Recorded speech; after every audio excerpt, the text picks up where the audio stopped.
nyuma ya Pentecote habaye iki? Nyuma ya Pentecote habaye ikintu gikomeye cyane kandi kidasanzwe kitabasha no kuzibagirana. Ni ikintu cyitwa kuvuka kw'itorero. Nike kintu cingenzi cyaranze umunsi wa Pentecote? Nihe shusho itorero ry'intumwa ryagaragaje? Niki cyakomye mu nkokora umuhango wo gusangira ibyabo byose? Tubwire uburyo butandukanye Satani yagerageje gukoresha ngo asenye itorero. Amazina ya bakayisari bagize ubukana mu kurenganya itorero nayahe? Ese bakayisari babagazwa niki kugira ngo bafate umwanzuro wo kurenganya abakristo? Nirihe shimwe ryavuze ku itorero ry'ikinyejana cya mbere? Niki nkatwe abitorero rya none twakwigira ku itorero rya Efeso? Reka dukundane. Niba duhamya izina ry'Imana n'ijambo rye, twemere tubirenganirizwe. Niba turirimbe dukundana, niba dusenga dusenge dukundana, niba tubwiriza ubutumwa tubwirize dukundana, niba twiyiriza ubusa twiyiriza ubusa ariko dukundana. Kuko ijambo ryanditswe muri Yesaya igice cya 12 byagaragaye ko abantu benshi biyiriza ubusa badakundana, byagaragaje ko abantu benshi basenga badakundana, byagaragaje ko abantu benshi baririmba badakundana, byagaragaye ko abantu bose babwiriza ubutumwa bwiza kandi badakundana. None ijambo ry'Imana riravuga ngo iyo muza kunshengerera nindi baba babwiye ngo muze kundibatira urugo. Abantu baririmba badakundana n'ukuri bata inzu y'Imana. Abantu babwiriza ubutumwa bwiza badakundana n'ukuri bata Imana ibona nko kuri bata imbere y'Imana. Kandi abantu basenga cyane n'abantu baririmba cyane imbere y'Imana badakundana n'urusaku. Gusenga everyday, gusenga buri munsi. Nusenga uzanesha. Nunanegwa gusenga uzaneshwa. Senga. Reka ngusuhuze nshuti ya gusenga everyday, nizere ko mumeze neza mu bisanzwe muri kumwe nanje Manirakiza Edouard, abari mu Rwanda shalom shalom, abari mu Burundi shalom shalom, abari muri Uganda shalom, abari muri Congo shalom, abari muri Kenya shalom, abari muri za Malawi za Mozambique mu Afrika y'Amajepfo, abari muri Afrika mwese mumva ikirundi n'ikinyarwanda n'ikinyamurenge mukunda ibiganiro byacu bya gusenga eve, tubarasuhuje tubabwira ngo turabakunda mu nshuti zacu. Abari ku mugabane wa Burayi shalom shalom, abari ku mugabane wa Aziya shalom shalom, abari ku mugabane wa Amerika shalom shalom, dutibagiwe inshuti zacu ziri muri Canada turabasuye tubabwira ngo turabakunda, Imana ibaho umugisha. Reka dusuhuze pasiteri wacu, pasiteri dukunda muri Norvege Safari, turagusuhuje, Imana iguha umugisha. Reka dusuhuze abantu muri ku mugabane wa Oceania, tubabwira ngo namwe turabakunda kuri gusenga everyday nkuko ubona kuri kamera ya gusenga eve. Turi kumwe na Dr. Revera Pasteur Mazibirego. Uraho Dr.? Shalom shalom. Amakuru yanyu? Shalom shalom. Urakoze Pasteur, mwatangira musenga Imana. Imana turagushimiye, turaguhimbaje neza umwanya mwiza w'ingenzi utuhaye kubw'urukundo rwawe, umwanya wo gusangiza abatwumva ijambo ryawe kandi kwizera kuva ku byo twumva, kandi ibyo twumva biba mu ijambo rya Kristo. Ijambo ryawe turibikira mu mitima yacu kugira ngo udacumura kuwiteka. Ndagushimiye kubwo ijambo ryawe wemeye ko turisangiza na bene data abari mu mahanga yose, mu bihugu bitandukanye, mu migabane itandukanye ndetse no mu bihugu duturiye, kugira ngo bakire ijambo ry'Imana mu mugambi wo guhinduka abigishwa bawe nk'uko wadusigiye isezerano rikomeye ko wahawe ubutware bwose mu ijuru no mu isi kugira ngo duhindure abantu kuba abigishwa bawe.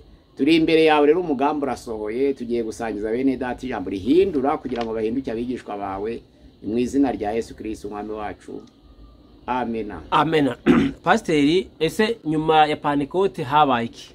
Nyuma ya Pentecote habaye ikintu gikomeye cyane kandi kidasanzwe kitabasha no kuzibagirana. Ni ikintu cyitwa kuvuka kw'itorero.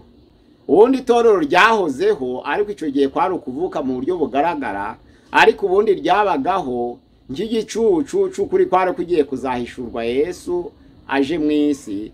Nuvuga ngo itorero ryageragejwe igihe kirekire cyane. Mu ngo bya Edeni ryari itorero kubaho kwaryo, kandi umutambyi yagumanye na Adamu na Eva mu buryo bwa Melikisedeki. Itorero rya Nowa n'inkuge naryo ryabayeho. Itorero rya Aburahamu, Imana igirana amasezerano na Aburahamu, ryari itorero. Itorero Imana yagiranye na Mose nk'uko wasoma mu byanditswe byera, ibyakozwe n'intumwa igice cya 7:38, haratubwira ngo Mose niwe wayoboraga itorero ry'Imana mu butayu akabana naryo, ngo ari hamwe na marayika wavuganiye nawe ku musozi Sinayi. ijambo ry'Imana riravuga ngo yari kumwe na ba sekuruza ngo kandi ni Imana yamuhereye ibyo kuduhesha ubugingo, ni ukuvuga ngo byari itorero. Noneho rero Yesu Kristo agiye kuza mu isi, niryo jambo yashubije umugaragu wa Petero, yashubije Petero avuga ngo nawe uri Petero, kandi kuri urwo rutare nzubaka itorero, amarembo y'ikuzimu ntazarishobora. Bigaragara ko Imana yagerageje itorero mu gihe ca Adamu, umwana w'umuntu arananirwa. Imana igerageza itorero mu gihe ca Nowa, rirananirwa, umwana w'umuntu arananirwa. Imana igerageza itorero mu gihe ca Aburahamu, umwana w'umuntu arananirwa.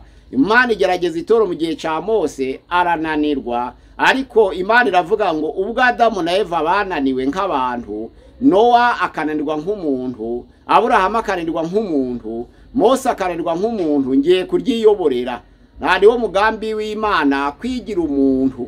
Ijambo ry'Imana riravuga ngo Yesu Kristo mugire wa mutima wari muri Yesu Kristo, ubwo nubwo yari afite akamero cy'Imana ngo ariko ntiyatekereje ko guhana n'Imana ari ikintu cyo kugundirwa. Hariya ni mu Bafilipi igice cya 4 umurongo wa 2, ni ukuvuga ngo hariya ijambo ry'Imana riravuga ngo mugire wa mutima wa muri Yesu Kristo, uwo nubwo yari afite akamero cy'Imana ariko ntiyatekereje ko guhana n'Imana ari ikintu cyo kugundirwa.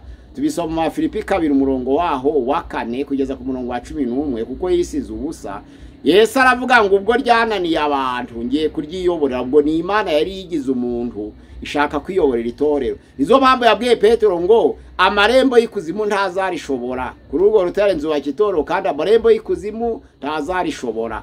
Ubwo rero iryo torero niryo ryaje kuvuka ku munsi wa Pentekote mu buryo butazibagirana. Nico kintu cyabaye itorero kuvuka kwaryo kutazibagirana nyuma ya Pentekote. Ubwo ribaho rero ryitwaga itorero ry'intumwa, niryo ryatangiye uwo munsi utazibagirana.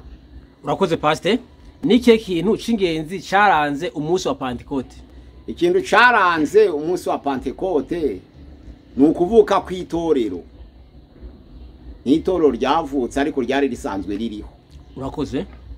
Nihe shusho itorero ry'intumwa ryagaragaje? Rimaze kuvuka ku nyuma y'umunsi wa Pentekote ryagaragaje ibintu byiza cyane kandi bishimishije. Ryagize imirimo myiza. Icya kabiri ryagiraga umuhati mu gukora umurimo w'Imana. Icya gatatu ryagiraga imbuto yo kwihangana. Icya kane ntabwo ryihanganiraga abanyangeso mbi. Icya gatanu ryagiraga umwuka w'uburondozi kugira ngo abanyabyaha batihisha muri bo. Icya gatandatu bemeraga kurenganwa bazira izina rya Yesu. Icya karindwi ntabwo bihanganiye inyigisho z'Abanikorayiti. Iyo yari ishusho nziza igaragaza itorero ry'igihe cy'intumwa. Yari ishusho nziza cyane. Urakoze Pastor. Niki cyakomye mu nkokora umuhango wo gusangira ibyabo byose? Bari bafite itegeko bagenderaho ko nta mukene wagombye kubabamo. Zari inyigisho z'intumwa ziri ku rufatiro rw'intumwa, ko abantu biriwe basenga, biriwe baririmba, biriwe bavuga ubutumwa, bakwiriye gusangira ibyabo byose. Byaba ibyo kurya by'umwuka cyangwa ibyo kurya by'umubiri.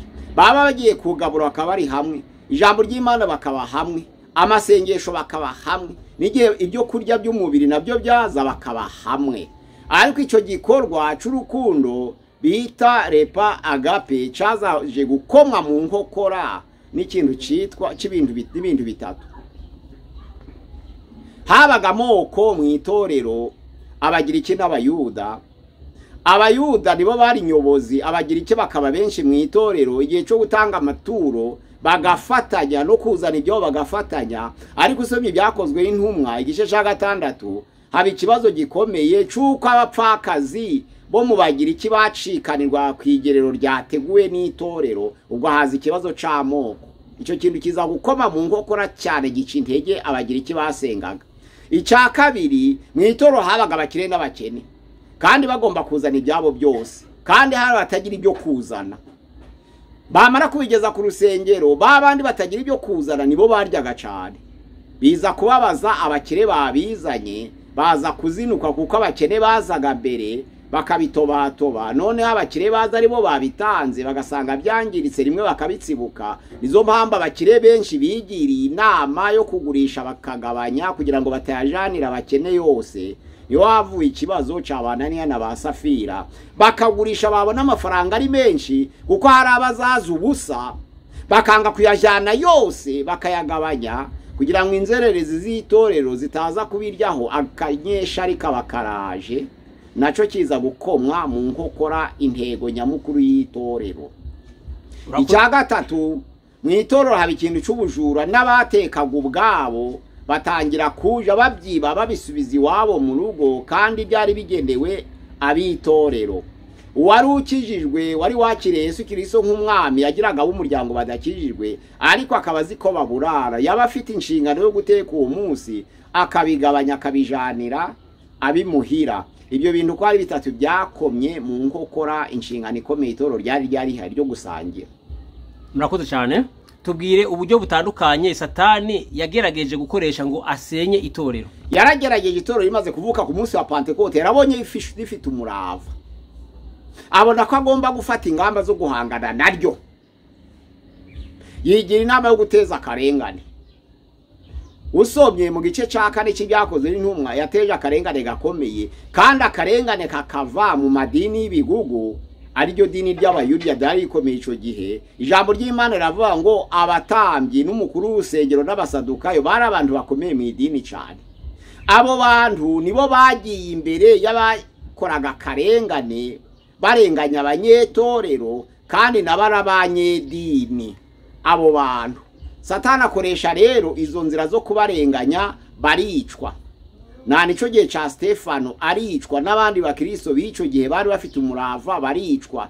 Bicwa kubera bari kwamamaza ubutumwa bwiza, ariko bari bafite ijambo ribambika imbaraga rivuga ngo nibabanga bakabarenganya muzishime, ngo kuko ari bw'ingorane zaba nyinshi mu ijuru. Barihangana cyane, bihanganira akarengane k'ikinyejana cya mbere, baratotezwa. Ariko abanyedini b'abafarisayo n'abasadukayo n'abakuru b'urusengero aribo bari imbere yako karengane batuma gakongezwa, bahamagara abaroma ko hari abandi babigometseho, baricwa baratotezwa, ariko ntibatezuka. Mu byakoze no mu gice cya 4 utangire ku murongo waho wa 18 kugeza ku murongo wa 20, barabahenda kuko bamaze guterera Petero na Yohana mu nzimbohe. Abantu barasakuje cyane bitewe n'igitangaza gikomeye. Bari bamaze gusengera umuntu wari usagije imyaka 40 yicara ku irembo ryitwa ryiza rya Salomo.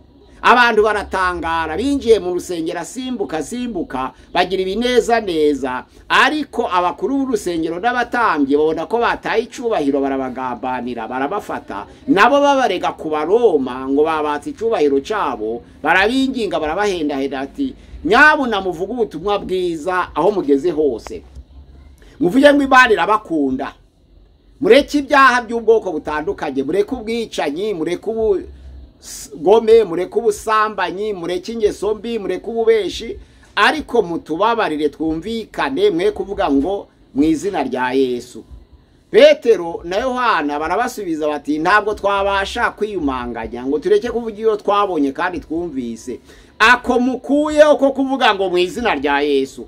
Ubundi twari kuvuga byose, ariko dukuyeho mu izina rya Yesu. Iryo zina rya Yesu niyo ryatumye umuntu usagije imyaka 40 ahaguruka akagenda.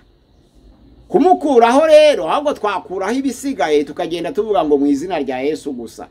Niko basubije mu byakoze n'umwe ice cya 4 umurongo wa 18 kugera kuri 20. Baravuga ngo twabasha kwiyumanganya ngo tureke kuvuga ibyo twumvise kandi twabonye. Iryo zina mudusaba gukuraho mu izina rya Yesu niyo ryatumye umuntu usagije imyaka 40 n'abantu babiza haguruka akagenda.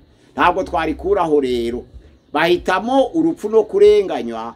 Ubwo Satani abaraneshejwe ku kigeragezo cya mbere. Ikigeragezo cya kabiri abona ko yabananiwe mu buryo bwo gutotezwa kwica umubiri, azana ikigeragezo cyo kubesha. Batangira kuzana uburiganya. Ubundi isezerano ryari ryo kuzana ibyo bafite byose bagasangirira hamwe, babishize ku birenge by'intumwa, intumwa zikabijera. Ariko batangiye kuzana uburiganya, uko imbaraga z'umwuka wera zari zigikomeye mu itoro zikigaragara, abazaga babeshe bose umwuka wera akabandagaza akabafata, benshi muri bo ndetse barapfa. Niho Ananiya yapfuye, niho Safira yapfuye, barashingurwa kuko bakoze ikibazo c'ububeshi. N'ikibazo Petero yababajije, arababwira ati ese isabu mutarayigurisha ntimwari muyigenga hari yanyu? Ese mumaze kuyigurisha amafaranga yo ntiyarayanyu? Ntabwo kurya isambu yanyu ari icaha, ntabwo no kurya amafaranga mwagurisha isambu yanyu ari icaha, ariko ikibazo nuko mwayasezeraniye kuyatura mu nzu y'Imana, mwamara mukabesha umwuka wera ngo niyo babahaye atariyo, nayo mwazanye ari menshi kandi mwari muyigengaho. Ariko kuba mwabeshe umwuka wera mwabesha Imana, bombi barapfa. Satani agiye kugerageresha ibinyoma kugira ngo agushe itorero, nabwo aratsindwa. Satani ahindura imigambi, aravuga ati reka bavuga ukuri. Bihanganiye akarengane baratsinda, bihanganira kubesha babivamo. Kubera ikimenyetso ca Ananiya na Safira, nta mukristo nta mwizera wongeye kubesha, baba baranesheje. Ariko Satani arabariganya, arabavuga ngo noneho mureke kubesha, ahubwo muteke byinshi mubisagurire ab'imiryango. Niho yazanye abatetse bagasagurira ab'imiryango, bagateka byinshi biruta abantu. Ariko bamaze kubigenzura barabimenya, kuko ibyo kurya byamaraga iminsi 7 byamaraga 4, bakwibaza iyo byagiye. Babaza bo kuwa mbere bati ni kuwa kabiri, itsinda ryo kuwa kabiri iti ni kuwa gatatu, iryo kuwa kane riti ni kuwa gatanu, iryo kuwa gatanu kuwa gatandatu, nibo babinyuruje. Ariko baza gutarura ko bamara kubiteka bakabyiba, niho bigira inama yo kuja inama mu byakoze n'ibice 6 ngo batoranye abadiyakoni bashinzwe uwo murimo. Batoranije abadiyakoni bashinzwe uwo murimo bareba abagabo 7 babaziho kuzura umwuka wera n'ubwenge no gushimwa n'abantu, kugira ngo igihe bariganije na wa mwuka wera abarege babe bashimwa n'abantu batabonekwaho n'amafuti. Barabatoranya uko ari 7 abadiyakoni bakomeye 7 mu byakoze n'igice ca 6:5 kweza ku 7 barabatoranya babashinga uwo murimo. Petero aravuga ati ntabwo tuzicazwa no kugabura ngo tureke kubwiriza ijambo ry'Imana. Abo kubwiriza ijambo ry'Imana ribagaragare babukwabo, nabo gutegura ibyo kugabura nabo babukwabo, kugira ngo igihe habaye ikibazo cyo kugabura tubaze babandi babishinzwe kandi babyerejwe. Iyo habaye umurimo wo kweza abadiyakoni ba mbere, nuko hari habaye ikibazo cy'ubujura mu itorero. Ingamba ya mbere yo kubica ku mubiri, Satani aratsindwa. Ingamba ya kabiri yo kuzana uburiganya mu mitima, Satani aratsindwa. Ingamba ya gatatu yo kwiba ibyahiye babisubiza iwabo mu miryango, Satani aratsindwa. Izo ngamba zose Satani aratsindwa, izo yageragereshe. Urakoze Pastor. Ese umugambi wa Satani wagezweho? Haba gutoteza ku mubiri. Ijambo terituriye yavuze avuga ngo mureke amaraso y'abera meneke kandi mu byishimire. Uko amaraso y'abera menetse bihesha imbaraga, ahubwo kugira ngo bizana bizera basha bikaba imbuto nsha. Yaravuze rero ngo amaraso y'abera meneka ngo ni imbuto nziza izana bizera basha kuri Yesu. Ababonaga amaraso ateba babonaga ko harimo imbaraga zituma bazira ibyo bavuga, nabo bakabyizera. Kubona bari bafite umurava wo kuvuga ibyo bemera kuzira byatanze imbaraga kubizera basha, baragubya bariyongera. Ubwo rero haba gutoteza ku mubiri, Satani yaratsinzwe. Haba kuzana uburiganya mu mitima, aratsindwa, ntabwo yageze ku ntego. N'abari bazanye ibinyoma byo kubyiba byarangije gutegurwa ngo babisubize muhira, baratsindwa. Icyemezo cyo gusabira abadiyakoni kiba kirabihanaguye burundu, itorero riratunganye. Urakoze Pastor. Inkomoko y'umugayo wabonetse mu itoro rya Efeso niyi? Inkomoko y'umugayo yakomotse kuri ibyo bintu bitatu. Icambere, bararenganye koko barashima, ariko hari ibyihishire bajaga kugambanira itorero bafatanya n'ubutegetsi bwari w'ico gihe bavuye mu bakristo. Cari ikibazo gikomeye, uwo mugayo uraboneka. Uwo mugayo baza kuvugaho ku itoro ry'Isimuruna, ariko waratangiye mu itoro ry'Efeso. Umugayo wa kabiri, bagize imirimo myiza itunganye Imana ishima, bagira umuhati ukomeye, bagira kwihangana byiza, bareka ntibihanganira abanyangeso mbi, ariko bemera no kuzira akarengane, kubabazwa bazira ijambo ry'Imana, ndetse bagira n'umwuka mwiza w'uburondozi muri bo hagati yabo kugira ngo bagenzure abanyabinyoma. Noneho kandi bamagana inyigisho z'abanigorayiti zigishaga gusangira byose, gusangira ibyo kurya, gusangira ibyo kurya byo kunywa no gusangira abagore, byose byari byaje mu banikorayite, barabyihanganira. Ariko umugayo uza kuboneka kuko bakoze ibintu birindwi, bibagirwa urukundo. Ijambo ry'Imana riravuga ngo nzi imirimo yawe, nzi umuhati wawe, nzi kwihangana kwawe, nzi ko utabasha kwihanganira abanyangeso mbi, nzi ko ufite umwuka w'uburondozi, nzi ko wemeye kurenganirwa izina ryanje, nzi ko wamaganye inyigisho z'abanikorayiti. Uko ari birindwi barabyuzuza, bamaze kubyuzuza baratsindwa kuko baretse urukundo rwa mbere rukomoka muko batari banganye ubushobozi. Abazanaga byinshi batangira kwivovotera abazanye bike, maze betangira gucogozwa nuko urukundo rwa mbere rwacogoye, kandi bagenderaga mu itegeko ryitwa repa agape. Agape ni ibyo kurya by'urukundo basangiraga bose nta kwishisha, yaba ubifite yaba utabifite. Bazanaga ku birenge by'intumwa bakabahamagara bose, nta wacikanirwaga, buri wese none akarya uko akennye. Nikora amaze kuzana ijambo rivuga ngo twasangiraga byose, byaba ijambo ry'Imana, bwaba amasengesho, byaba indirimbo, byaba igaburo ryera, ategeka ko basangira byose, basangira n'abagore. Niho hatangiye kuba itorero ry'abanikorayiti. Ariko aba Efeso baratsinda, bararyamagana mu izina rya Yesu, ntibabyifatanya naryo. Imana iravuga ngo naragushimye kuko wanze itorero ry'abanikorayiti, ariko waretse urukundo rwa mbere, ongera wihane. Ico ni ikintu gikomeye cyane. Habonetse umugayo ukomeye, kureka urukundo mu bintu byose babihindutse ubusa. Abantu basangira badakundana n'ubusa, babwiriza ijambo ry'Imana badasangira badakundana n'ubusa, bagira umuhati gutari mu rukundo n'ubusa, bagira impano z'uburondozi cyangwa zo kuvuga guhanura n'izindi zose, abantu badakundana n'ubusa. Icyari kiri ingenzi cyabikomezaga rwari urukundo, babararutakaje, ibyo bakoze byose bihinduka ubusa. Ijambo ry'Imana ravuga ngo ico nkugaya nuko aretse urukundo rwa mbere. Ibuka noneho wihane kugira ngo ibyo wakoze mbere bikakurusha, ya mirimo, kwa kwihangana, wa muhati, za mpano, kwa kurenganirwa izina ryanje, byose byongere bigaruke, wongere wuzure. Umugayo rero mu kureka urukundo n'itoro rya none uyu munsi wa none naco ni ikibazo. Kureka urukundo ni umugayo ukomeye. Urakoze Pastor. Amazina y'abakayisari bagize ubukana mu kurenganya itorero n'ayahe? Abakayisari barenganije itorero bari benshi, ariko abagize ubukana twavuga nka Tiberio kubwe nibwo Yesu yabambwe. Urumva yari afite ubukana.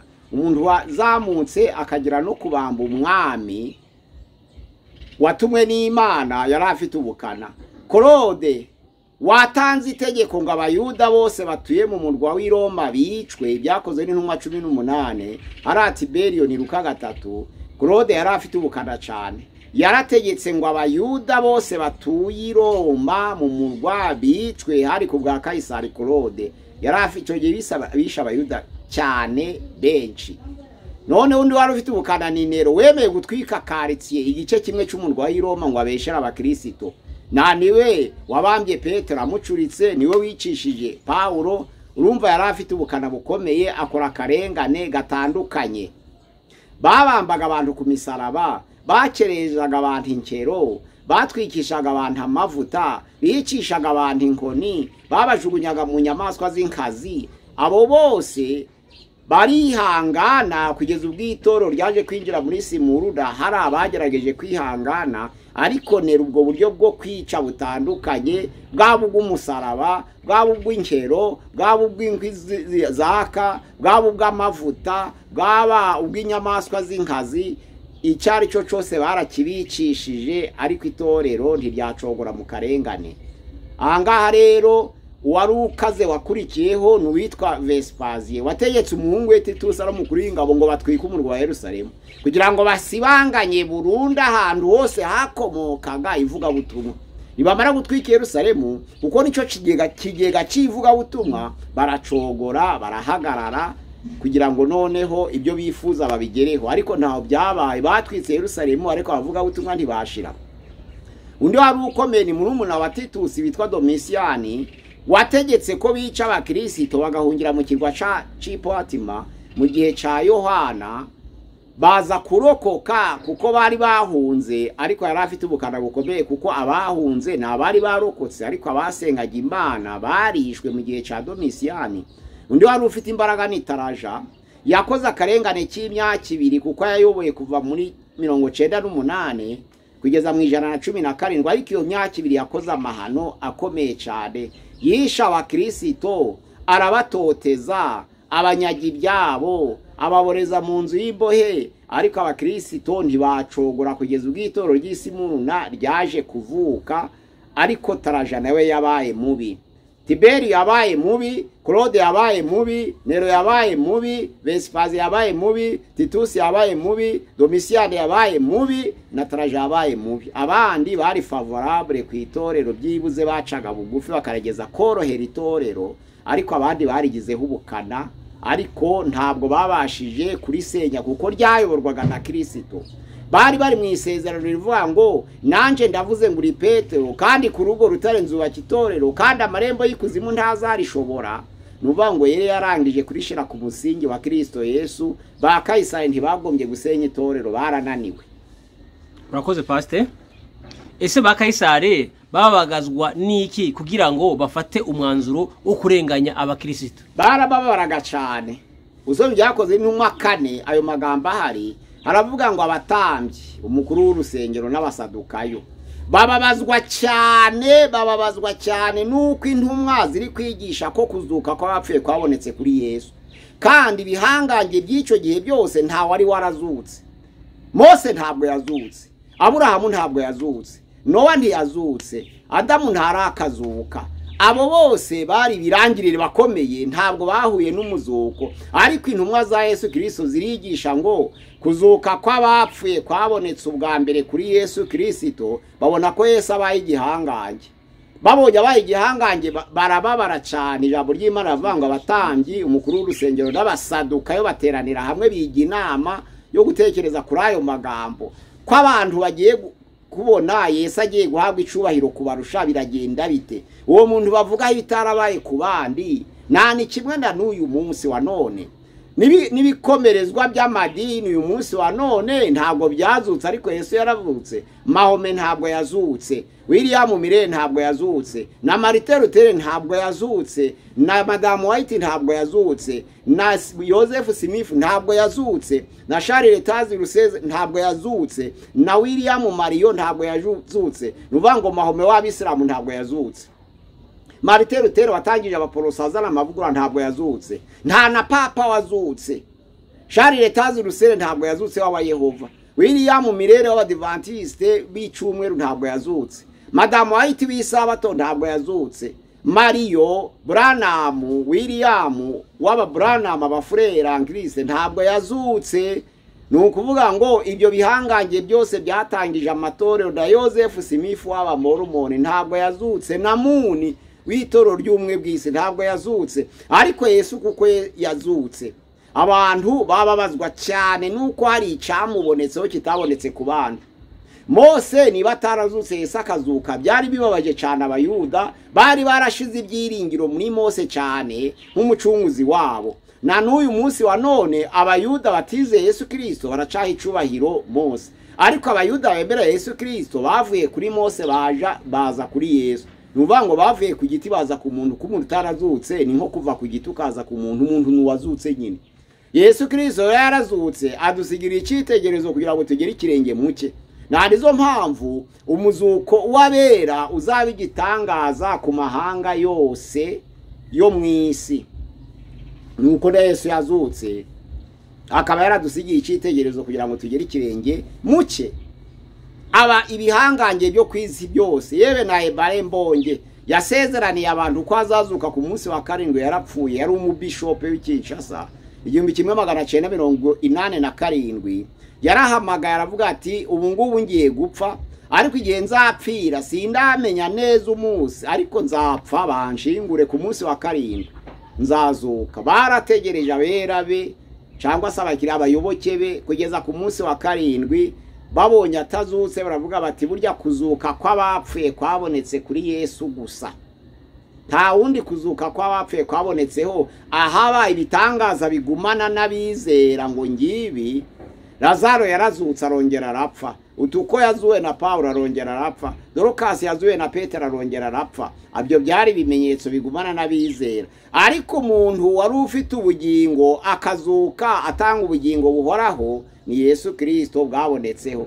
Kandi Adamu wa mbere yari ubugingo buzima, ariko Adamu wa kabiri Yesu Kristo yaje ari umwuka utanga ubugingo. Nizo mpamvu yazutse kugira ngo natwe tubonere ubugingo muri we. Urakoze Pastor. Nirihe shimwe ryavuze ku itorero ry'ikinyejana cya mbere? Ijambo ry'Imana ryaravuze ngo Imana yitegereje ririya torero nubwo ryagayitse ku mugayo wo kureka urukundo rwa mbere, ariko ijambo ry'Imana mu byahishuwe igice cya kabiri ku murongo waho wa 6 n'uwa 7 haravuga ngo unesha nzamuha kurya ku mbuto z'igiti cy'ubugingo kiri muri paradizo yera y'Imana. Ayo masezerano yemera ko ca giti cy'ubugingo umwana w'umuntu yatakaje mu ngobyi ya Edeni. Kwijambo ry'Imana riravuga ngo Adamu na Eva bamaze gucumura, Imana yabaremeye igitambo cyo kubaga inyamaswa kugira ngo ibaremere imyambaro ibambike. Ariko ku murongo wa 24 haravuga ngo dore uyu muntu abaye kimwe muri twe yo kumenya iciza n'ikibi, kugira ngo atarambura ikiganza cye akongera agakora ku giti cy'ubugingo akarama iteka ryose. Ijambo ry'Imana rivuga ngo Imana imwirukana muri yango bya Edeni kugeza igihe ryasezerano rizasohora ngo hahirwa abamesera ibishura byabo kugira ngo bemererwe kwegera ca giti cy'ubugingo, binjire mu marembo kandi banyure muri rwa rurembo. Bisobanura ngo ca giti cy'ubugingo catakaye mu ngo bya Edeni, ari cyo umuntu arambura ukuboko agakora akongera agahabwa ubugingo, kizongera kitugarurirwe. Iryo sezerano ryaho itorero rya Efeso riravuga ngo unesha nzamuha kurya ku mbuto z'igiti cy'ubugingo kiri muri paradizo yera y'Imana. Ni isezerano rikomeye cyane kubera. Amen. Urakoze Pastor. Vuga isezerano ryahawe itorero rya Efeso. Isezerano ryahawe nyine nuko unesha azahabwa kurya ku mbuto z'igiti cy'ubugingo kiri muri paradizo. Urakoze Pastor. Niki nkatwe abitorero rya none twakwigira ku itorero rya Efeso? Ni ikintu gikomeye cyane. Ubundi abitorero ry'uyu munsi wa none turakora amarushanwa twerekana imirimo myiza, tugakora amarushanwa twerekana umuhati, tugakora amarushanwa twerekana kwihangana, tugakora amarushanwa twerekana kutihanganira abanyangeso mbi tukabatoteza, tukakora amarushanwa tuvuga duhiganwa mu mpano z'umwuka, tugakora amarushanwa ndetse bamwe bakemera no kubabazwa batotezwa uretse ko akarengane basa naho kabananiye. Itorero ry'uryananiwe akarengane, ariko itorero ry'intuma ryashoboraga. Nuvuga ngo uyu munsi abantu bahamya ibyo batashobora kurenganirizwa. Nico cyazanye itandukaniro hagati ya Efeso n'itorero tugeze uyu munsi wa none. Efeso yarahamyaga ikemera kubirenganirizwa, ibyakoze intumwa 4. Efeso yarahamyaga ikemera kubirenganirizwa no gutotezwa. Ubisomye muri Matayo gice ca 5 murongo wa 11 birahari na 12 barahamyaga bakemera kurengana. Nizo mpamvu uyu munsi wa none nta buhamya buhari. Ubuhamya bisobanura ngo ni ico uvuze ukemera kukirenganirizwa, nibyo bita ubuhamya. Nuvuga ngo niryo tandukaniro. Nta buhamya bukiri mu itorero uyu munsi wa none, nyamara hari imirimo myiza, hari ukwihangana, hari umuhati, hari impano zo kurondora, hari ukutihanganira abanyangeso mbi. Ariko kurenganira izina rya Yesu Kristo abo uyu munsi wa none birabananira. Icya kabiri noneho rero bakora imirimo myiza badakundana, bakihangana badakundana, bakagira umuhati badakundana, bakarondora badakundana, bakirukana abanyangeso mbi nabo ubwo badakundana bari abanyangeso mbi. Noneho rero ahangaha bakananirwa kwihanganira abanyabinyoma n'abanyangeso mbi ariko badakundana. Ico kintu nico kiri kuranga mu itorero ryo munsi kandi dukwiriye kwiga ngo niba dukora imirimo myiza reka dukundane, niba duhamya izina ry'Imana n'ijambo rye twemere tubirenganirizwe, niba turirimbe dukundana, niba dusenga dusenge dukundana, niba tubwiriza ubutumwa tubwirize dukundana, niba twiyiriza ubusa twiyiriza ubusa ariko dukundana. kuko ijambo ryanditswe muri Yesaya igice cya 12 byagaragaye ko abantu benshi biriza ubusa badakundana, byagaragaje ko abantu benshi basenga badakundana, byagaragaje ko abantu benshi baririmba badakundana, byagaragaye ko abantu bose babwiriza ubutumwa bwiza kandi badakundana. None ijambo ry'Imana riravuga ngo iyo muza kunshengerera nindi uba bababwiye ngo muze kundibatira urugo. Abantu baririmba badakundana ni ukuribata inzu y'Imana. Abantu babwiriza ubutumwa bwiza badakundana ni ukuribata Imana ibona nko kuribata imbere y'Imana. Kandi abantu basenga cyane n'abantu baririmba cyane imbere y'Imana badakundana ni urusaku. Nizo mpamvu ijambo ry'Imana rivuga ngo iyo muza kunshengerera ninde uba wababwiye ngo muze kundibatira urugo. Amasengesho yanyu rudaca ndayanze, ndetse no kwiriza ubusa simbyitayeho. Imuzahamagara munyambaza sinzabumvira, kuko abantu bose bakora umurimo w'Imana badakundana baba bafite ibiganza byuzuye amaraso. Ku murongo wa 15 niko avuga. Tugana ku musozo ese pasiteri, umwanzi w'itorero ninde? Umwanzi w'itorero ni Satani, ariko agakoresha abantu b'itorero kugira ngo aribo barwanya none itorero. Ubundi itorero ni irya Kristo, nubwo umwanzi yararwanya ntazarishobora, ariko bazagusha bamwe. Ni ukuvuga ngo abatazihangana, abatazishingikiriza ku rutare bazamera nk'umuntu utagira ubwenge wubatse inzu ye ku musenyi. Ijambo ry'Imana riravuga ngo uwumva ijambo ry'Imana akarizirikana ngo azamera nk'umuntu w'umunyabwenge wubatse inzu ye ku rutare. Abubatse ku musenyi ro bazagaragara, n'abubatse ku rutare bazagaragara. Abubatse ku rutare bazahagarara bashikabye, ntaco Satani azabatwara. Ijambo ry'Imana rivuga ngo n'amarembo y'ikuzimu ntazarishobora, bisobanura ngo bamwe bazagwa nibyo abatazubaka ku rutare. Nuvuga ngo kubaka ku rutare ni ukufata ijambo ry'Imana ukaryubahiriza kandi ugakora ico bisaba. Ijambo ry'Imana, uwumva ijambo ry'Imana akarikurikiza akarishira mu bikorwa. Yohana nawe yaravuze ngo murahirwa ubwo mumenye ijambo ry'Imana niba murikora, murishira mu bikorwa. Murahirwa ubwo mumenye ibyo niba mubikora, muri Yohana 13:17 niba mubikora. Ijambo ry'Imana rero kurigenderamo niryo rizagaragaza ko twubatse ku rutare. Cyo gihe amarembo y'ikuzimu ntazarishobora na hato. Nta zindi ngamba Satani yakoresha rero ngo atsinde itorero ry'Imana, kuko akarengane ntikaritsinze ngo karikureho, n'uburiganya ntibwarikuyeho, n'ubujura ntabwo byabwamaganye ngo riveho. Nizo mpamvu amarembo y'ikuzimu atazarishobora, rizahoraho iteka ryose. Urakoze pasiteri, reka tugushimire tukubwiye ngo Imana iguhe umugisha. Reka dushimire n'umuntu yabanye natwe muri ganira tukubwiye ngo Imana iguhe umugisha.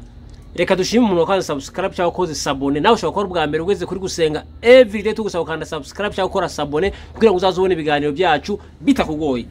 Tugusaba nshuti warukurikiye ibiganiro bya gusenga everyday, tugusaba kugeza ubu butumwa ku bandi, kuko ubu butumwa ni ingenzi, ubutumwa butambutse ni ingenzi, kuko ubu butumwa nubuha inshuti yawe imwe ukabihereza amagroupe ukabisharinga, uzadufashije kwamamaza ubutumwa bwiza kandi uzabona ingororano, kuko ubutumwa ni bwiza cyane n'ubwingenzi. Nubikora Imana iguhire, Imana ikwagure, Imana igusubize, Imana yumva amasengesho yawe kandi Imana izaguhe ubugingo. Pastor sinzi ko cyo wakongera kuri channel ya gusenga everyday. Ijambo ry'Imana ni kuri 07866966 kuri channel ya gusenga everyday.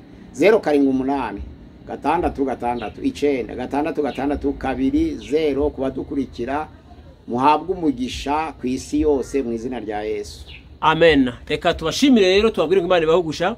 Abantu mwifuza amasarabisi canke amasarabisi y'inyigisho yaba za doctrine ni 10, abifuza histoire de l'église canke amateka y'itorero, abifuza inyigisho z'igitabo cy'Ibyahishwe Yohana, abifuza za Danieli, abo bose mwatwandikira kuri nimero pasiteri abahaye. Murakoze. Shalom shalom, higano nawe utaha. Shalom.